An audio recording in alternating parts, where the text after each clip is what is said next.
Everybody, this is Alex from KeeneOnTheMarket.com with your end-of-day daily recap. The bulls actually had control today, a little bit of fall through the upside. Basically, we're stuck in between support and resistance zones.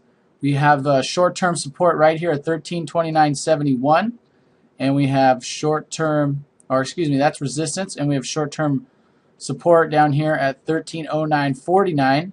Again, we're still in a bearish position. If we rally back up to this trend line, I might be another chance for me to put on another short trade for the S&P. I'm actually looking for possibly another overbought indication here on my sentiment zone oscillator for maybe an entry. So still in the medium term, I'm still looking for bearishness to the downside. If we look at the 5 minutes, we gapped up a little bit, and then we had that nice rally in the middle of the day, and we kind of just drifted along into the highs here. So we're definitely above the 5-minute bullish Kumo cloud. So we've been, in the intraday, have a little bit of sentiment to the upside. If you take a look at crude had a very similar profile. We got a little gap higher, had a nice little push into about the 80.92 level, and then it kind of just leveled off for the rest of the day. Crude is actually still acting quite weak on the dailies, so we're waiting for a nice bull day to get us back above the 81.58 level before we get back in the bull camp. Let's take a look at the euro real quick. The euro has been the weak of the three. I really thought the SPOOs were going to go the way of the euro. We've kind of seen some disconnect. The euro, all it needs is one little push lower, and we're going to get to our target of around 123.50. So that's what we're looking at for the euro. Let's talk about some unusual option activity today in the equity options market.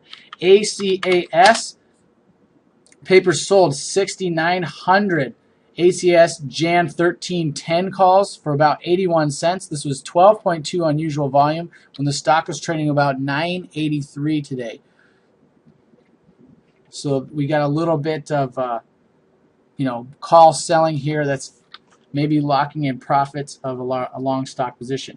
Paper also bought 10,500 MAKO AUG 20 puts for about $1.05. This was only about 3.5 times unusual volume when the stock was trading 25.67, but someone is taking a pretty large bet that this is going to make a move lower towards the 20 strike in the next couple months here.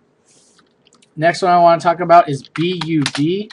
Paper bought 25.75 BUD July 70 puts for about 85 cents. This is about 9.1 unusual volume when the stock was trading 72.79.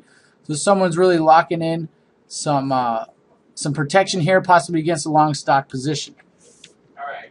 Last one I want to talk about is paper bought 5,500 STZ